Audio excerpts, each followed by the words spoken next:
उन्हें बस भीतर ला ही रहा है। जी बस हो गई है, मैंने चाय चढ़ा दी है, नाश्ता प्लेटों में लगा दिया है। आप चिंता मत करो, बस मैं कोमल को ला रही हूँ। लड़के वाले कोमल को देखते ही पसंद कर लेते हैं और दोनों तरफ से रिश्ते की हाँ हो जाती है। कोमल को पता चलता है कि उसकी सास सौतेली है। ये सुनकर वो थोड़ा घबरा जाती है। तभी सपना का फोन आ जाता है। और बता कैसा लगा लड़का, और तेरी होने वाली सास तुझे कैसी लगी? ज्यादा सवाल तो नहीं कर रही थी? सपना मुझे तुझे कुछ बताना है। हाँ बोल, क्या बात है? सपना, मेरी होने वाली सास सौतेली हैं। सूरज की मम्मी की डेथ के बाद उनके पिता ने ये दूसरी शादी की थी। तब सूरज और उनकी बहन राधा काफी छोटे थे। ये बात उन्होंने हमें कल ही बता दी थी। हमने रिश्ते के लिए हाँ कह दिया है। अगले महीने शादी का मुहूर्त निकला है। सौतेली सास मतलब कि सूरज की सौतेली माँ। कोमल रहने दे ये शादी, मना कर दे, जीना मुश्किल हो जाएगा ससुराल में तेरा। सूरज की ये सौतेली माँ पूरा घर कब्जे में लेकर बैठी होंगी, ये मैं तुझे लिख कर दे रही हूँ। तूने देख तो लिया ही होगा जब वो कल आई थी। नहीं सपना, वो कल नहीं आई, सिर्फ सूरज, उनके पापा और बहन जीजू ही आए थे। ये सब बातें सुनकर सपना थोड़ी हैरान हो जाती है। कोमल के मन में भी सास की एक अलग ही छवि बन चुकी थी। 1 महीने बाद कोमल की शादी हो जाती है और वो अपनी ससुराल पहुंचती है। कोमल भाभी, आप मुंह दिखाई में इनके हाथ से कुछ मत लेना। मैं और भाई भी इनसे ज्यादा मतलब नहीं रखते। राधा ठीक कह रही है। कोमल, तुम ज्यादा बात मत करना।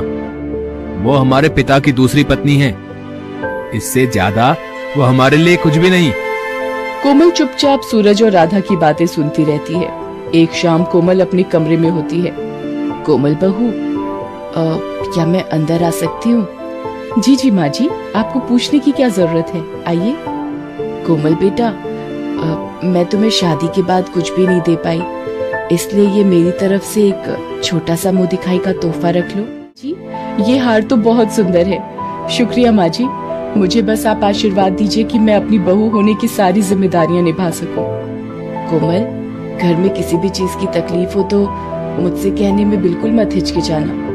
सुजाता का ऐसा निर्मल व्यवहार देखकर कोमल सोच में पड़ गई कि वो तो बहुत अच्छे स्वभाव की है, तो आखिर सूरज और राधा सुजाता को क्यों पसंद नहीं करते। वो इस बारे में अपने ससुर सत्यजीत से बात करती है। कोमल बहू, सूरज जब 6 साल का था तब राधा 3 बरस की थी। तब उनकी माँ सुषमा का बीमारी के चलते देहांत हो गया। मजबूरी में मुझे सुजाता से दूसरा विवाह करना पड़ा, पर सुजाता ने भी अपनी औलाद न करने का फैसला लिया ताकि सूरज और राधा के लिए माँ के प्यार में कोई कमी ना आ सके। पर इन दोनों के मन में हमेशा ये बात रही है कि सुजाता इनकी सौतेली माँ है। पिताजी, आप बिल्कुल चिंता मत कीजिए। मैं एक माँ और बच्चों के आपसे रिश्तों में दूरियां मिटाने में कामयाब हो जाऊं, ये आशीर्वाद दीजिए। जीती रहो बहू, सदा खुश रहो। कोमल ने सोच लिया था कि वो सुजाता के प्रति मनमुटाव को सूरज और राधा के दिलों से मिटाकर रहेगी। एक दिन, पापा, इसी हफ्ते गोद भराई की रस्म है और मेरी सास ने बोला है कि हीरे के 2 सेट गोद भराई में चढ़ाने जरूरी हैं। बाकी सबके कपड़े, फल, मिठाई और अलग अलग लिफाफे। आप सूरज भैया से बात कर लो कैसे करना है फिर। सत्यजीत सूरज से बात करता है। सूरज भी नौकरी पेशा था तो सैलरी में से इतना सब कुछ निकालना मुश्किल था।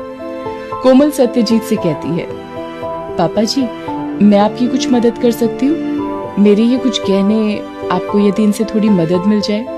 नहीं कोमल बहू, तुम अभी अभी नई इस घर में आई हो और नई बहू अपने गहने दे, ये मैं कभी नहीं होने दूंगी। और मेरे होते हुए तुम्हें ये सब करने की कोई जरूरत नहीं है बेटा। सुनो जी, ये मेरे गहने